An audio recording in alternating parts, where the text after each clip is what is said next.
Welcome back to the channel, guys. I appreciate you stopping by. Today we're going to take a look at the Olight Warrior Ultra. It's a brand new version of the Warrior 3S that has been improved in a couple different ways that we'll talk about here in a minute. But first, the packaging, as usual, extremely appealing looking. They've changed to the Ultra series having the blacked out boxes with just the name and the Olight logo on it. And then, of course, on the back, you get some more information about the product inside. So this is the Warrior Ultra in olive green, and it's made out of OAL, which is what the Ultra series or line typically has for the body. So lifetime warranty is stamped on here since it's a newer production light. And then you've got the serial number on the end there. But we'll go ahead and get the cellophane off of this and take a look at it. I think today we're going to use my Rubato 2 in OD green, and we'll see if we can get this cut open here. We can take a look at it. Make a couple different cuts because why not? We got the knife out. Okay, so taking the cellophane off, we got the nice matte black box, and then inside there's nothing on the inside of the lid there. We've got the light itself packaged in this foam insert, and then the README that I'll go over in a minute as far as what that does, so or what they're highlighting with those.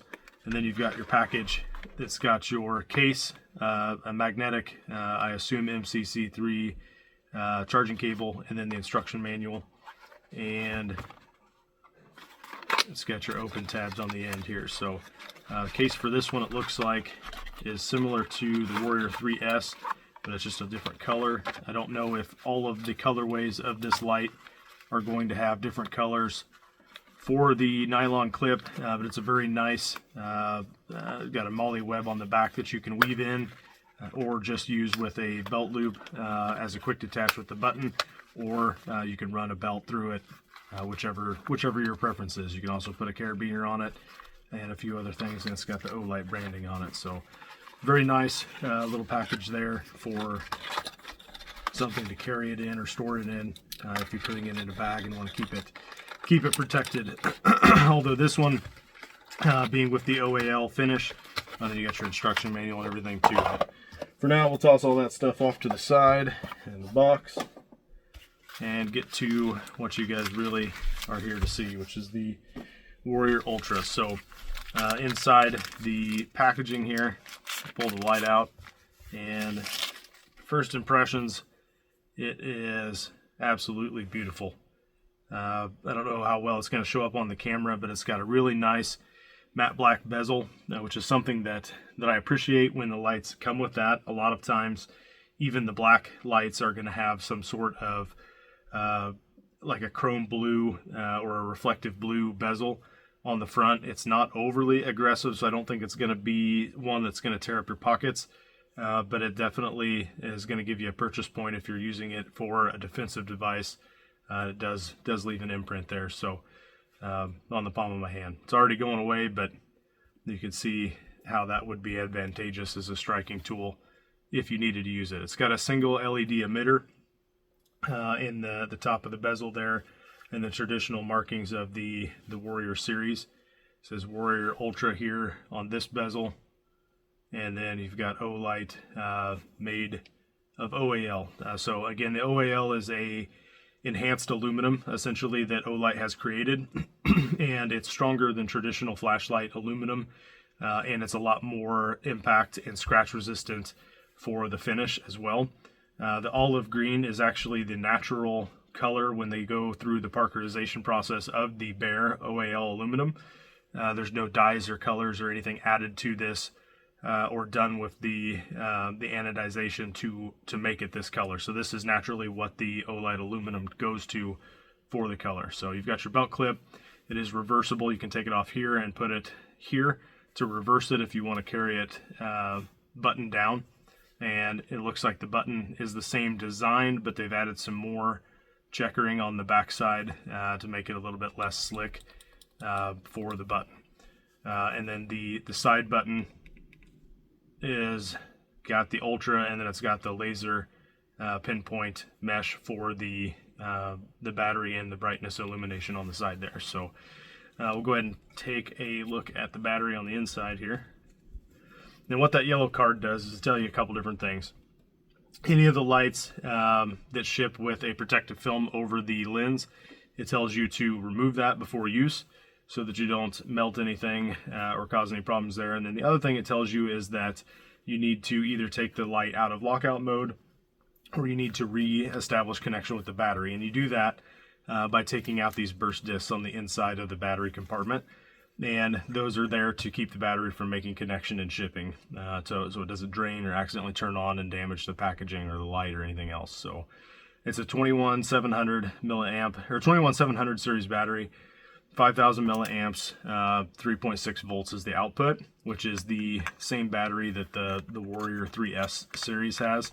One thing that I will have to do some playing around and comparisons with is the knurling is different on the side, and then the texture on the light does feel a little bit rubbery almost, instead of just a like a matte metal or a matte color. So it has a little bit of a texture to it, but I don't think that it's in on purpose that it has been textured that way. I think it's just the natural finish of these lights. But you've got your button on the end here, or the side rather, it says Ultra. If you click it, it'll turn the light on and off.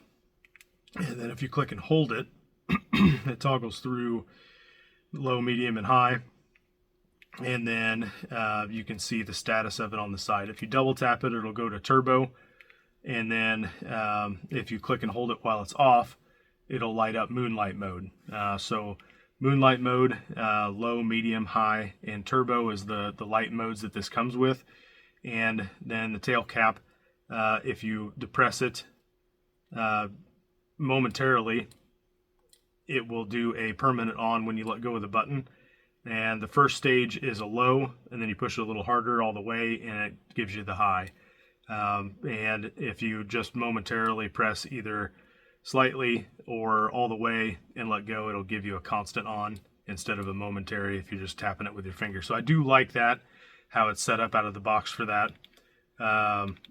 The triple tap will give you the strobe mode that you just saw there.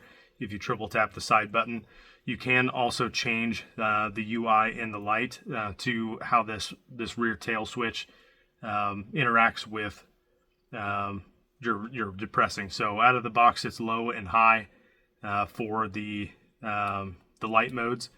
And then if you change it to the other way or the other mode, it gives you some different options as far as what lights flash there. So as far as what the different light modes are, for the moonlight, it's 1 lumen.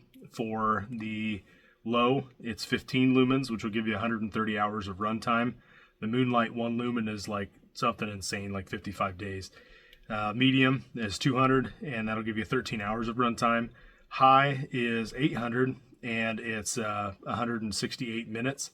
And then the turbo, you get 2.5 minutes of 2500 lumens, and the battery's dead right now. It's actually getting quite warm, but the battery will give you 2.5 minutes of turbo time if it's on turbo mode, and then from there it steps down to high, and instead of 168 minutes of just high only usage, it's like 162 minutes if you use the turbo first. So you can do the magnetic charging in the backside with that magnetic charger that's included in the box, just the same as you would with the Warrior 3S. It's just a lot more impact resistant, and the finish will hold up better than it will on some of the other ones too. So battery mode on the side, you can see I'm at 2 of 4 bars, and right now it's on medium. It does have you'll notice that that's on 3 positions now. There is a light sensor, so if you get it close to something, it'll automatically shut down the light or the intensity of the light. So we're going from high to medium right now, essentially. And when I remove my hand and take it away, it goes back to the high. If you guys can see the lights there on the edge. So that's just a safety feature with this proximity sensor on the opposite side of the bezel from the switch there. So that gives you some added safety if it gets turned on and it gets put up against something, or maybe it's in the seat of your car or whatever. It will still get hot enough that you could potentially damage some fabric or whatnot. but it won't be near as bad as if it was on high or turbo, as it does put out quite a bit of heat. So that's pretty much it for the Warrior Ultra. I'll grab my OD Green Warrior 3S here as a comparison. So this is what I was talking about, the knurling. It feels like it's more aggressive for the texture of the knurling on the side, but it feels slicker at the same time. Maybe not quite as grippy as the old style. So, and that's with a slick OD green finish on that Warrior 3S. But as far as the size and weight, the OAL Ultra is a little heavier, and the bezel is a little bit more aggressive than what it is on the 3S, but nothing that is crazy that I wouldn't want to carry because of the bezel itself. So that is the two side by side. But again, that is the Olight Warrior 3S, and I believe the waterproof does have an O-ring seal, and then the housing and everything is all sealed off as well. You get about IPX8 for the, or not about, you do get an IPX8 water rating with this, so you can submerge it, get it wet in the rain or whatever you want to do, and it'll be fine. If you get it dirty, you can rinse it off or wash it off, however you want to go about getting it cleaned back up. You can do that. So water won't be an issue. I definitely can't go diving with it or anything, but you don't have to be afraid of the elements by any means. So and I think it is rated 2 meters for the drop, so it'll take up to a 6-foot drop or so at this point for that. So, and again, this finish does hold up very well. I've got a couple other OAL lights in inventory that I have bought, the Arcfeld Ultra, and the finish has held up very great with it. I've taken some different abrasive tools to it, and has little to no wear on it to this day. So that is holding up strong, and I foresee this being issued or put into daily use for me as a go-to, because I don't have to worry about it getting messed up or looking a little funky. So not that that's necessarily a bad thing. It builds character, but it'll just give you better character stories as to what happened versus some of the cheaper stuff that you buy. Seems like if you sneeze on it, some of the finish comes off. So that's pretty much it for the Warrior Ultra. I'm going to have some other videos here doing a beam comparison. It is a little bit brighter, again, lumen-wise, than what the Warrior 3S is, and a little bit farther throw. The max range on this, I believe, is